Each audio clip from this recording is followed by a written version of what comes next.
Walk onto almost any dealership forecourt in Britain right now, and you'll see something that shouldn't be happening. Rows of brand new pickup trucks, gleaming, spotless. Some priced higher than a mid-range family saloon, sitting completely untouched under tarpaulin covers for months at a time. Dust gathering on windscreens, price stickers fading in the sun. These were the vehicles that built Britain's trade industries, the trucks that hauled scaffolding, dragged trailers through farm gates, and survived decades of abuse on building sites from Cornwall to Caithness. Now they're becoming something else entirely. Vehicles nobody can justify buying. Today we're breaking down the 10 real reasons why 60. 000 pickups are gathering dust on forecourts right across the UK, from quiet rural dealerships in Wales to major regional hubs in Yorkshire. And by the time we reach reason number 1, you'll understand why this isn't a temporary blip. It's a warning sign for an entire industry that may have just made one of the biggest miscalculations in its history. Because here's the thing, this isn't really a story about trucks. It's a story about what happens when an entire industry forgets who its actual customers are and starts designing for the customers it wishes it had instead. Number 10, the price trap. Let's start with the obvious one. Price. A decade ago, a double cab pickup was the affordable workhorse of British industry. The vehicle a sole trader bought precisely because it was cheap, dependable, and tax-friendly. Plain steel bumpers, vinyl flooring. No frills, no fuss, just a tool that got the job done and got out of the way. That truck barely exists anymore. Top-spec versions of Britain's best-known pickups now creep well past £55,000 before a single optional extra gets added to the invoice. Entry-level models that used to sit comfortably under £30,000 have been quietly discontinued, phased out in favor of premium trims that working buyers never asked for and, frankly, never wanted. Walk into a dealership today looking for the basic version, and in many cases you'll be told it simply doesn't exist anymore. The cheapest option on the order sheet is already loaded with extras nobody requested. Meanwhile, the income of the average tradesperson hasn't moved anywhere close to that speed. A self-employed builder, electrician, plumber, or small-scale farmer is now expected to hand over the better part of an entire year's take-home pay just to put one new pickup on the road before a single drop of fuel goes in the tank. For an industry that has always operated on tight margins and unpredictable cash flow, that kind of math simply doesn't add up anymore. And when the numbers don't add up, buyers don't sign. Number 9, the finance squeeze. Here's where it gets considerably worse. Even buyers who can stomach the eye-watering sticker price are getting crushed the moment they sit down at the finance desk, with borrowing costs sitting well above where they were just a few years ago.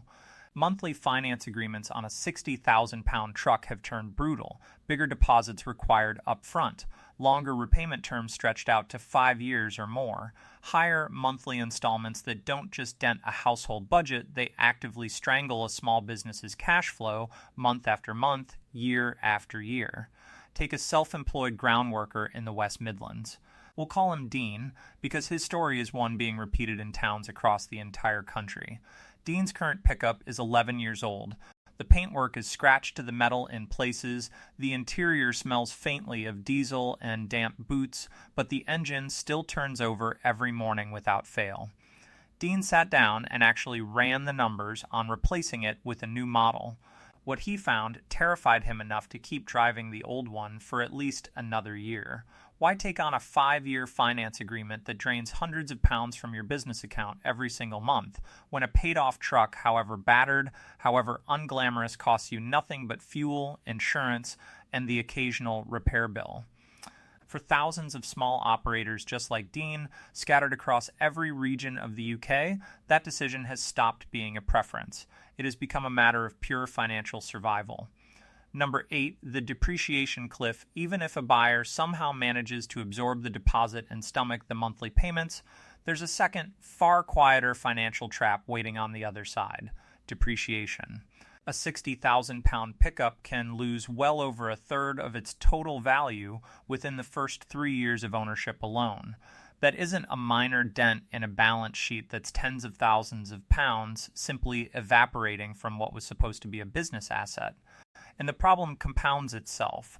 when manufacturers start discounting their unsold new stock just to clear overcrowded forecourts. They don't just sell a few extra units, they instantly drag down the resale value of every single truck of that model already out on the road, including the ones still being paid for. For tradespeople who treat their vehicle as a working business asset rather than a personal status symbol, this isn't a minor inconvenience to shrug off. It's a genuine wound on the balance sheet. Many owners are now discovering they're stuck holding finance agreements worth considerably more than the truck itself is currently worth on the open market, trapped in a financial hole they didn't dig themselves, but are still expected to climb out of one monthly payment at a time. Number 7, the luxury makeover nobody asked for. Here's the part that frustrates working buyers more than almost anything else on this list. Manufacturers didn't just quietly raise their prices over the years, they fundamentally changed what a pickup truck actually is. Walk into a modern showroom today and you'll find heated leather seats, enormous portrait touchscreens running full smartphone integration, soft ambient interior lighting, and 20-inch alloy wheels fitted to a vehicle whose entire job description involves hauling cement bags, towing trailers through farm gates, and plowing through axle-deep mud on a building site. These aren't upgrades that tradespeople ever requested. They're upgrades clearly aimed at a completely different kind of buyer altogether, the suburban driveway customer who wants a pickup as a bold lifestyle statement, not as a dependable work tool. The problem is straightforward, and it's becoming a serious one. Manufacturers built their entire pricing strategy and product development roadmap around chasing that lifestyle buyer.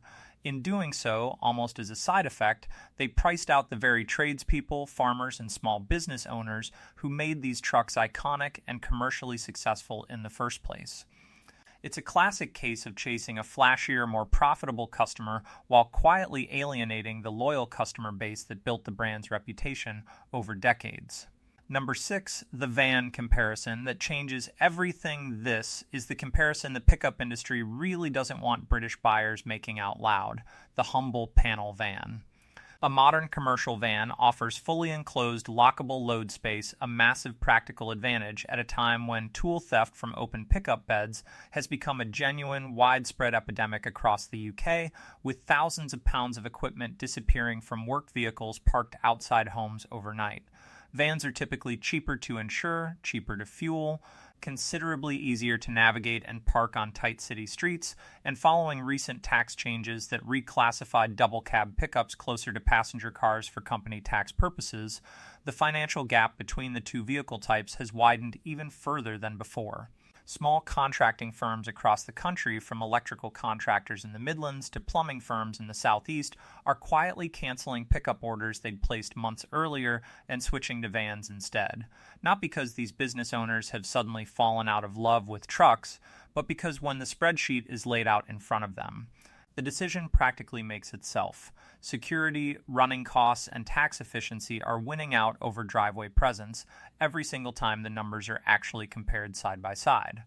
Number 5, the cost of just keeping it running. Let's say a business does go ahead and buy the truck anyway. The financial pain doesn't disappear. At that point, it simply changes shape and settles in for the long haul. Insurance premiums on high-value pickups have climbed sharply, particularly given rising rates of vehicle theft targeting exactly these models. Replacement tires for these heavier, more powerful vehicles cost considerably more than standard car tires, and they wear out faster under the kind of heavy-duty use these trucks are actually built for. Servicing costs more, fuel costs more, especially with engines built to haul serious weight.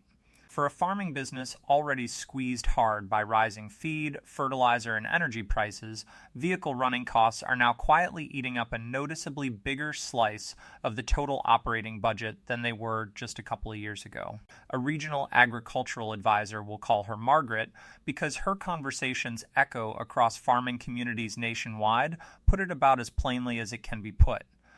Businesses aren't choosing between upgrading their tractor or upgrading their truck anymore. Increasingly, they're choosing between keeping the lights on in the farmhouse or keeping the truck legally roadworthy for another year. That's not dramatic exaggeration for effect.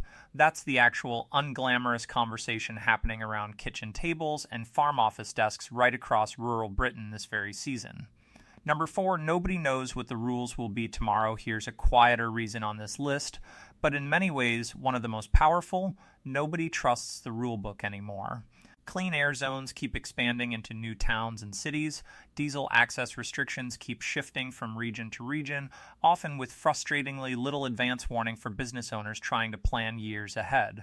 Spend £60,000 today on a brand new diesel pickup, and there's a very real chance that vehicle could face new access fees, restricted zones, or outright bans within just a couple of years of leaving the showroom. Manufacturers have responded by rushing out electric pickup options, but those models tend to start even higher in price than their diesel counterparts, and the charging infrastructure required to support heavy-duty commercial work vehicles is still nowhere close to where it realistically needs to be for rural and remote operators.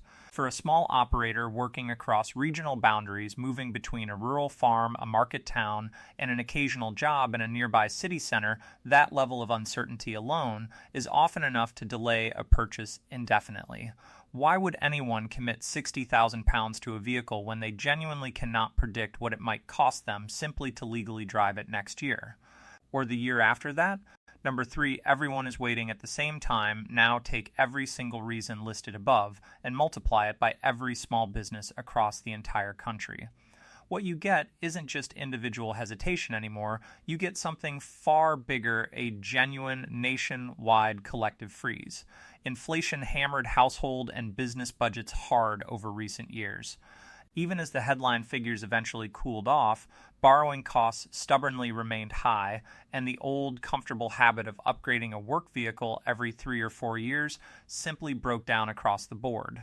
Business owners aren't sitting on their hands because they've stopped wanting newer, more capable trucks.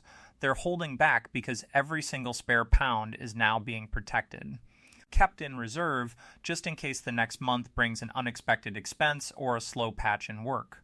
And here's the part that really matters. When thousands upon thousands of individual businesses, completely unconnected to one another, independently arrive at the exact same financial calculation in the exact same few months, it stops looking like simple caution. It starts looking like an entire market grinding to a stall, all at once, almost in unison. If you're finding this breakdown genuinely useful, do me a favor and hit subscribe right now. We're covering more of these hidden economic stories every single week, the kind of stories the mainstream headlines never quite take the time to properly explain. Nenger. Number 2, the forecourt's ARE telling the real story drive past almost any regional dealership today, and you'll see the proof sitting in plain, undeniable sight.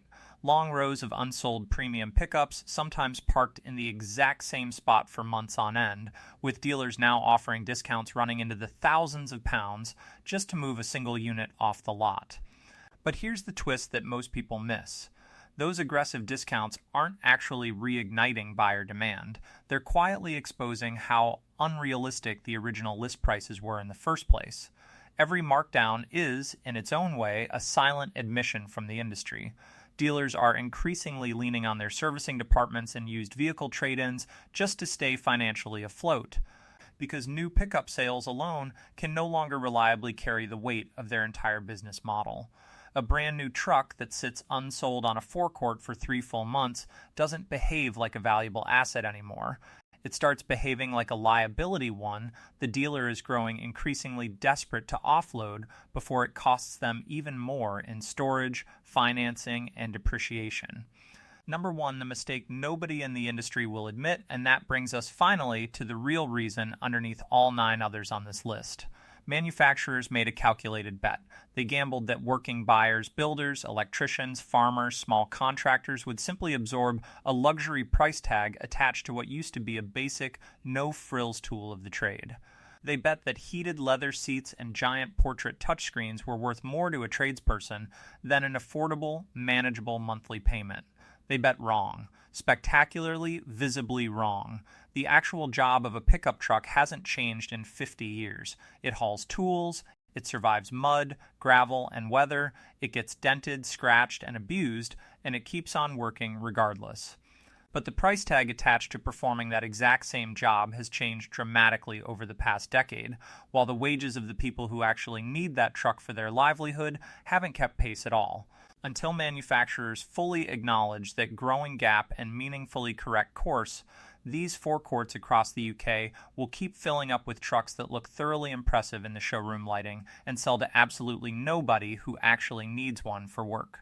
So there it is, 10 separate pressures, 10 different angles, all quietly pointing toward the exact same uncomfortable truth. The pickup truck industry in Britain didn't lose its loyal customer base by accident. It priced them out methodically, one luxury feature and one price increase at a time, and is only now starting to feel the consequences sitting cold and unsold on its own forecourts. If this video opened your eyes to what's actually happening on dealership forecourts across the UK right now, drop a comment below and tell me which reason on this list surprised you the most. And if you haven't already, hit subscribe, because next week we're exposing another entire industry that's quietly pricing out the very people who built it from the ground up.